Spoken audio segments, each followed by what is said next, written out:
Good morning, everyone. Good morning. Welcome to church.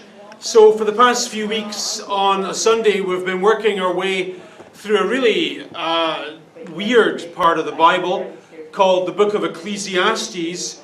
And this morning we're in the bit where the writer talks about the connection between meaning and money. Meaning and money. So this should be fun. For those of you joining us online, welcome. We're in Ecclesiastes chapter 5 and verse 8, where the writer says this. He says, "If you see the poor oppressed in a district, and justice and rights denied, do not be surprised at such things. For one official is eyed by a higher one, and over them both are others higher still. The increase of the land is taken by all. The king himself profits from the fields." Now, what that's saying is that in the world there's a system. And that system isn't for the likes of you. It's for the financiers, the hedge fund managers, the people with the money who make the rules so they can get more money, your money. And so the rather fatalistic advice of this bit of the Bible is that when you hear a story about some ordinary guy who gets screwed over by the man and who hustles and hustles and hustles and can never seem to get by because someone else always has his or her hands in his pockets, don't be surprised about that, because that's just the way it is. There's a system, and it's not for you. There's a club, and you're not in it. You didn't get invited. However, just because there's a system that isn't for the likes of you, doesn't mean that you don't approve of the system. Because you do.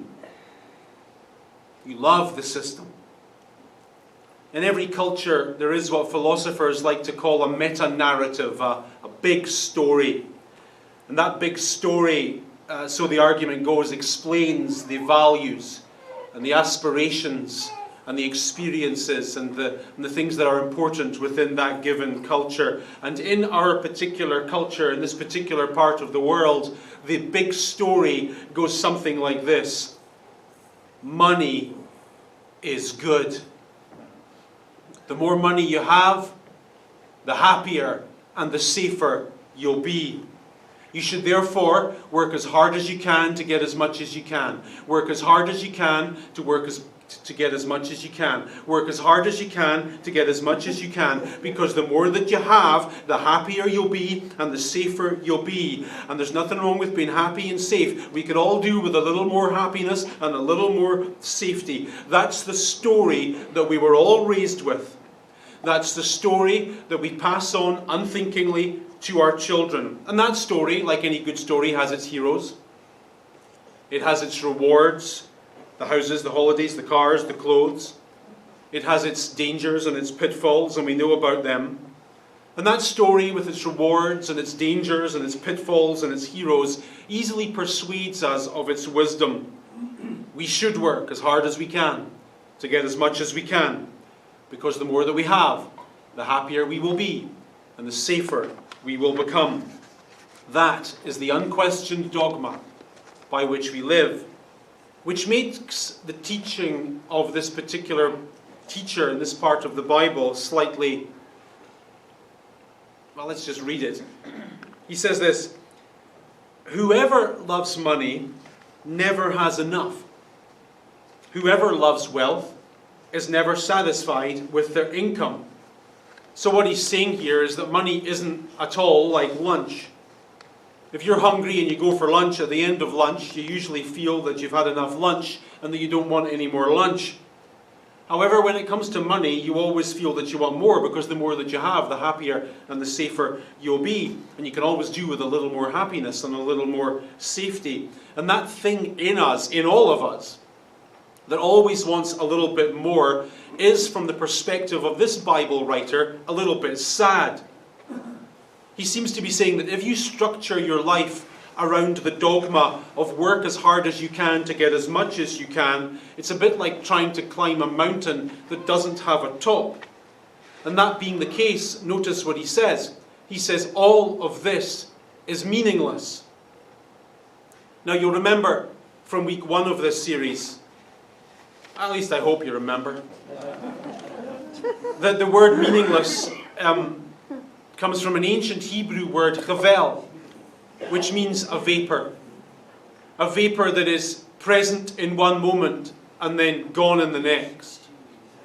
So mist is chavel, fog is chavel, the atomizer on your eau de parfum is chavel. It's there, you can see it, and then it's gone. And in the Bible, this word is always used negatively. It's never ever a positive thing. And so as soon as this teacher uses this negative connotation in conjunction with money and wealth, we all immediately begin to push back on this, because we know very well that money and all of that can be good. And driven by that knowledge, we work as hard as we can to get as much as we can. And it's all important. The house, the car, the RRSP, the investments, the stuff. It's all important.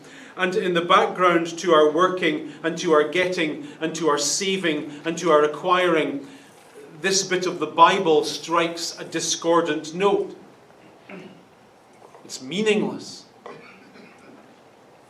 Nothing that you're working so hard to get and keep matters. None of it.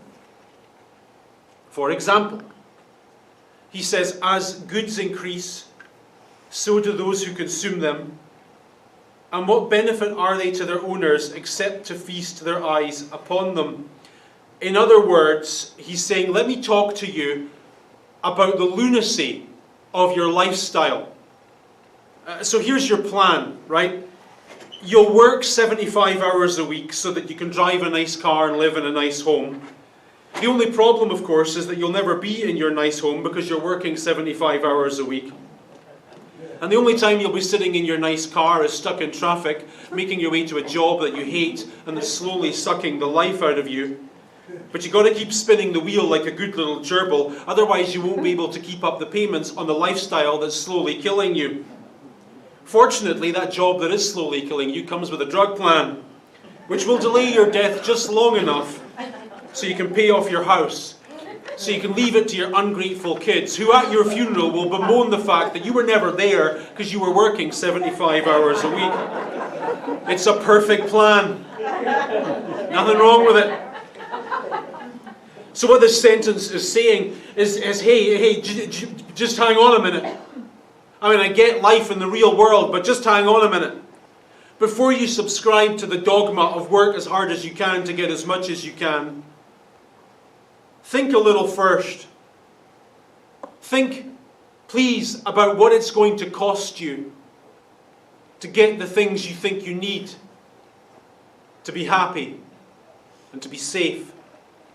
How much of your life are you going to have to sacrifice first? And if you get all those things that you think you need, do you think you'll be happier? Do you think you'll be safer? The teacher is saying, in my experience, and I should say by way of a caveat, the person who wrote this was, in our vocabulary, a billionaire. He was at the top of his social structure.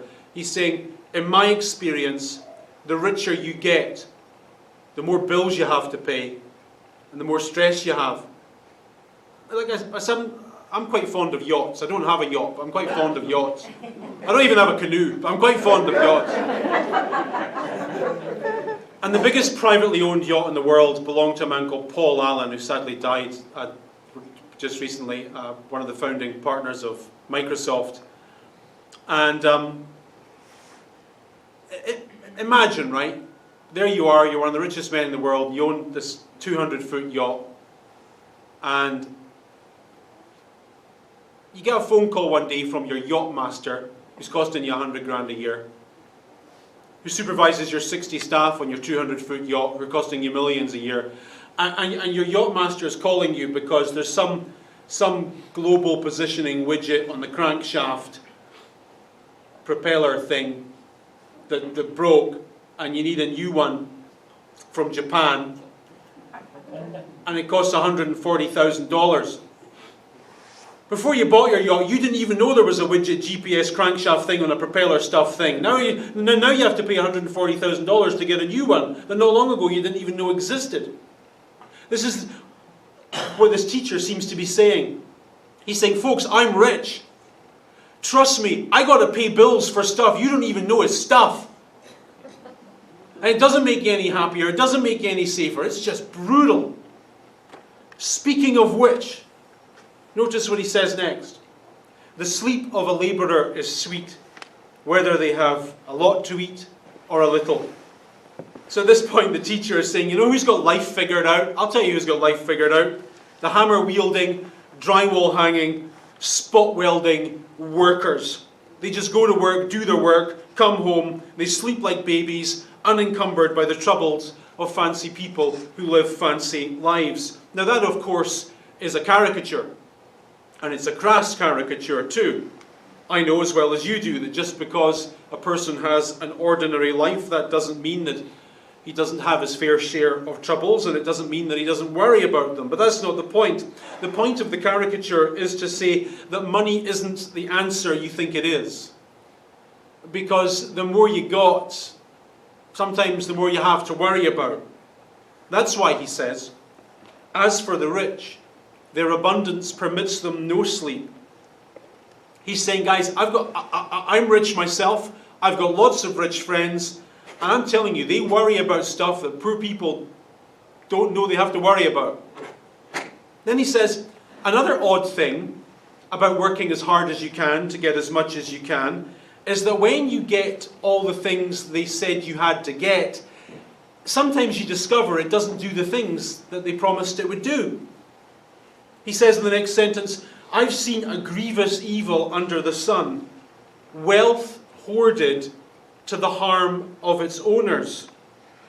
So what he's talking about in this sentence is rich people who live like poor people. You ever met these tragic creatures? Rich people who live like poor people.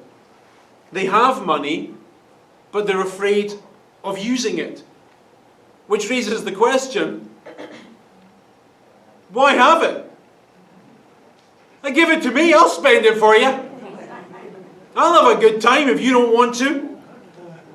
Now, do you ever watch those tragic programs on reality TV about hoarders? You ever see those shows?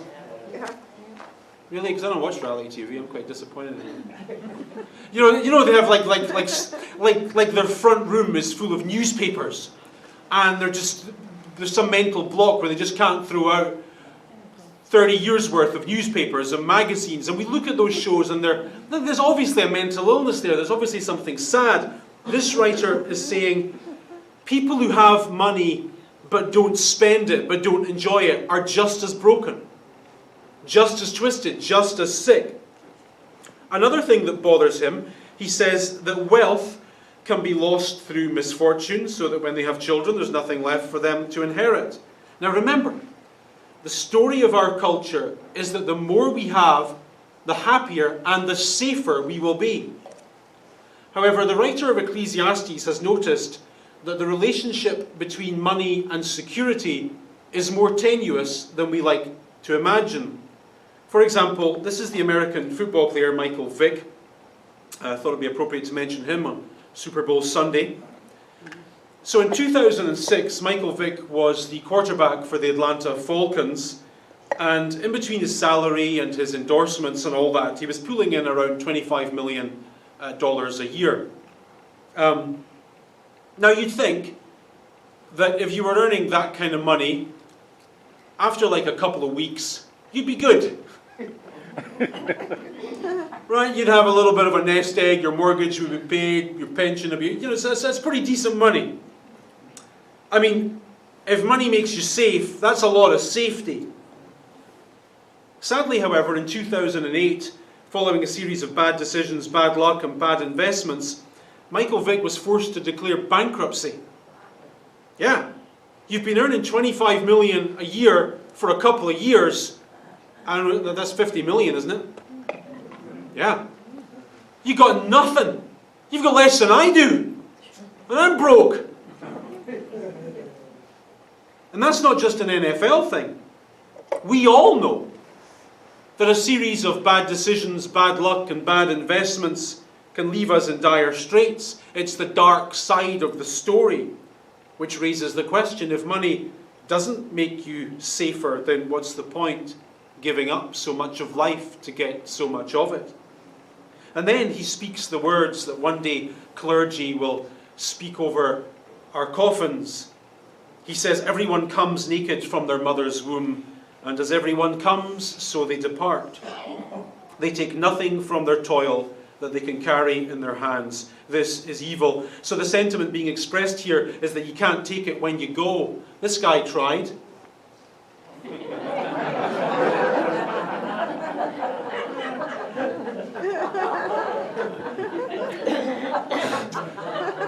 And since holding on to wealth is problematic enough during life and impossible at death, that therefore means that the person who works so hard to get it is working for something that is ultimately of no substance and is of limited value. It's a waste of time. And since time equals life, money doesn't equal life, time equals life.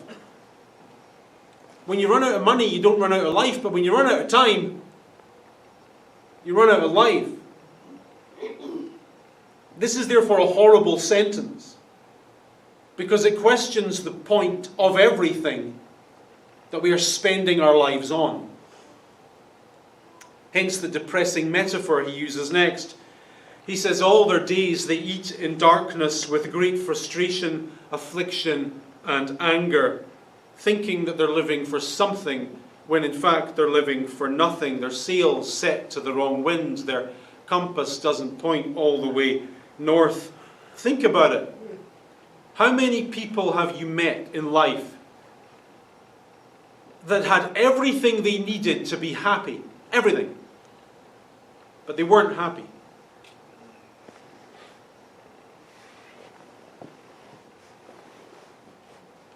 And flip that sentence around. Works too, doesn't it? How many people have you met in your life that had nothing that you think brings happiness? And yet they were annoyingly happy. We all know these people. We read about them in Dickensian literature. We bump into them in our daily lives. Miserable, frustrated, tortured, bitter, angry people with money in the bank and a frown on their face, which questions the value of all of it. If it doesn't do what the story says it does, then what's the point in spending so much of our lives trying so hard to get so much more of it? So, at this point, right, having said all that stuff, I want to put up my hands and ask a question. I want to say, okay, Mr. Bible writer, Mr. person who put pen to papyrus and penned the words of Ecclesiastes, I get it, right? I get it. If I accept that there's something wrong with the dogma of work as hard as you can to get as much as you can, if I accept there's something flawed with all of that, what do you want me to do? I mean, how do you expect me to process that information? I mean, it's okay for you. You're like one of those hippies who wrote the Bible. But I don't live in your world. I'm not one of these people who are content with a bit of bread and a prayer book and a glass of water. Sorry. I want stuff. I've got a future to fund. I got college for kids probably to pay for. I got a hydro bill. My goodness, hydro bills. There's stuff. There's always stuff, and it never ends. Do you know what I mean? You all know what I mean. It never ends. Everything's so expensive. So, how do you want me to marry these two thoughts? How do you want me to think about money and live in the real world? How do you want me to be a Christian and not be too attached to work as hard as you can and get as much as you can and somehow follow the teachings of the Bible? How do I do that? I'm glad you asked. Here's the answer, he says. writing thousands of years ago. He says, "This is what I have observed to be good." Now, when the writer of Ecclesiastes talks about the good life, he's talking about the good life, the dolce vita. He says, here's what a good life looks like. It is appropriate for a person to eat, to drink, and to find satisfaction in their toilsome labour under the sun during the few days of their life that God has given them. For this is their lot.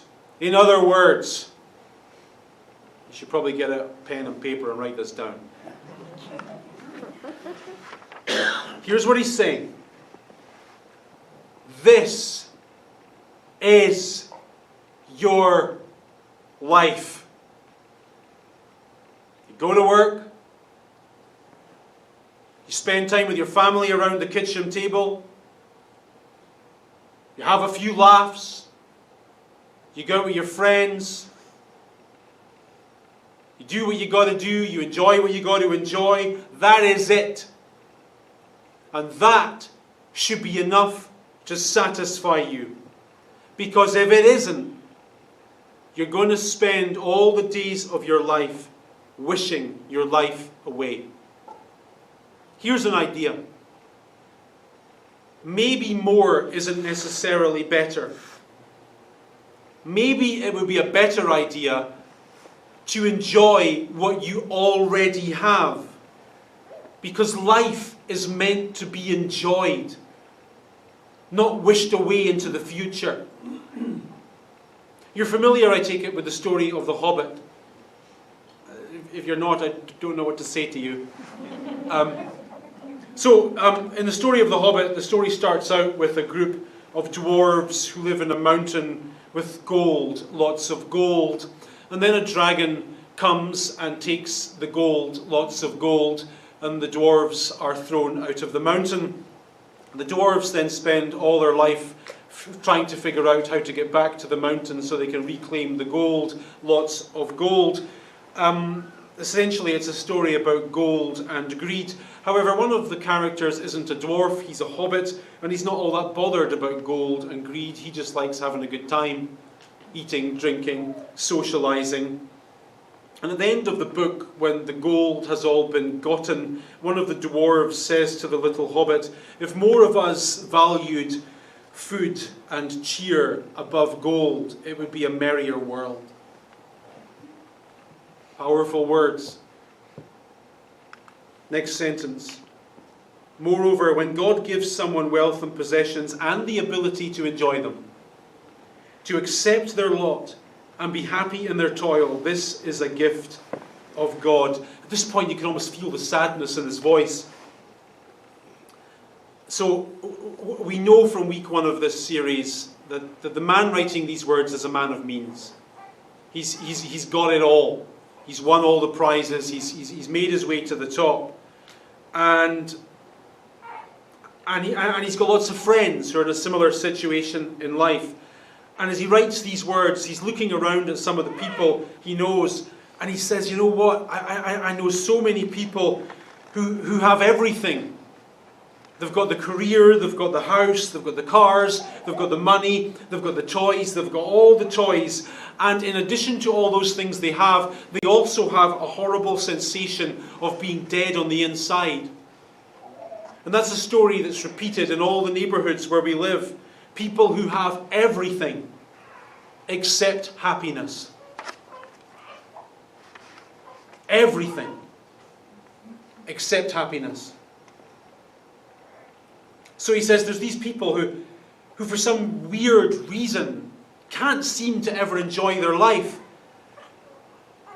And then he says there are other people, notice this next sentence, there are other people who are able to enjoy their life. And the trick for those people, look at what it says, is those people who can enjoy their life seldom reflect on the days of their life, because God keeps them occupied with a gladness of heart. The trick he seems to be saying is, don't think about life too much. Don't think about whether or not you're happy. Because if you think about whether or not you're happy, sooner or later you'll not be happy. Probably shouldn't say that in our therapy-addicted culture. Oh. Do you know what I mean? I don't want to step on toes, and I probably shouldn't say what I'm about to say. But do you remember years ago, the only people who had therapists were movie stars? And that was kind of okay. And now almost everyone spends money going to talk to someone about how they're not happy. Are we getting any happier as a culture? Is unhappiness not becoming more and more endemic? How many people do you know that pull up to the therapist's office in a $100,000 car, talk for half an hour about why they're not happy, hand over $180, drive away? It doesn't make them any happier. It makes them more unhappy. Talking about why you're not happy isn't going to make you happy. It's going to make you worse. It's like these seminars that were big not long ago. Like How to Be a Man seminar. If you have to go to a seminar,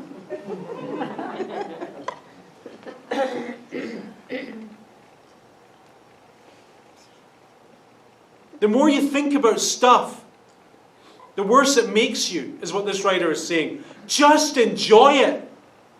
Don't overthink it. Don't overthink it. Furthermore, not only is it a mistake to think too much about life, the trick to being happy, he's saying here, is to keep yourself busy with enjoyment. Notice he says, God keeps them occupied with gladness. We often overlook that one of the principal commands in the Bible is the command to enjoy life. So on page 1 of the Bible at the start, you probably remember how it goes. God makes stuff. And in the story, there's this kind of rhyme in the poem on page 1 of Genesis. So God makes day, and God makes night, and God makes starfish, or whatever. And after God finishes making each thing, there's this line that's repeated. And God saw that it was good, and God saw that it was good, and God saw that it was good, and God saw that it was good. And then later on in the story, after stuff gets messed up, the theme of salvation is introduced into the Bible's tale, and associated with salvation is the concept of joy. So for example, have a look at this. This comes from one of the foundational sentences in the Bible, a part of the Bible that talks about how the religion is meant to work. And it says this: there in the presence of the Lord your God, you and your family shall eat and enjoy everything that you have put your hand to. So this is religion and this is life. Eating and drinking and being happy in all that you do with the people that you love the most. Not mortgaging your happiness onto something in the future that might never happen and you might never get. And even if you do get it, it won't make a blind bit of difference to your happiness anyway. When I read that sentence, I thought about an old guy that I know who doesn't come to church. You don't know him. And he wouldn't mind me telling you what I'm about to tell you anyway.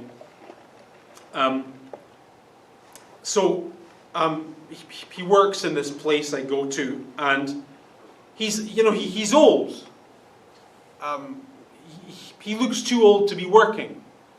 And I got to know him, and me being me and having no filter, I asked him a question. I said, pardon me for being rude, but how come you're still working? Like, no offense, but you look like you should be at home in your slippers watching Days of Our Lives. Or something. Like, what's the deal? How come you're working? He said, actually, you know what? I'm 78 years old, and to be honest, I can't afford to retire.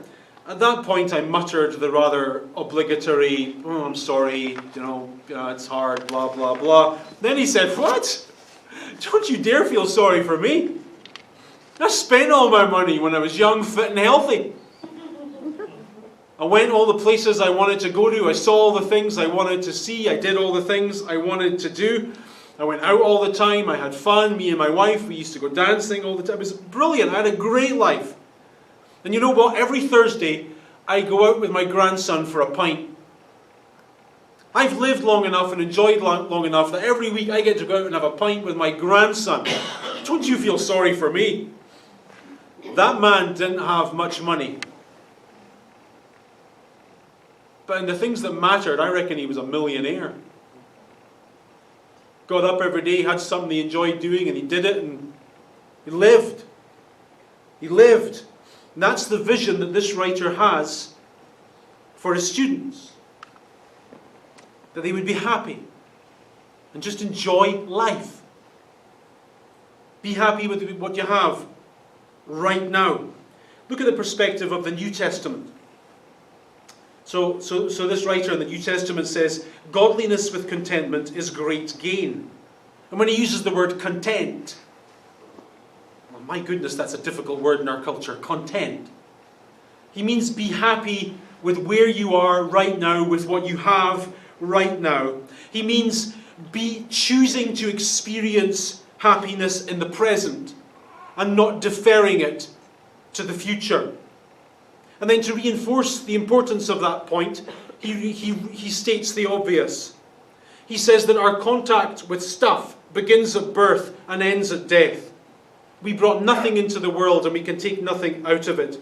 He says, get it into your heads, folks. When they lower your body into the ground, all of your money, your houses and toys, or lack of those things thereof, will be irrelevant.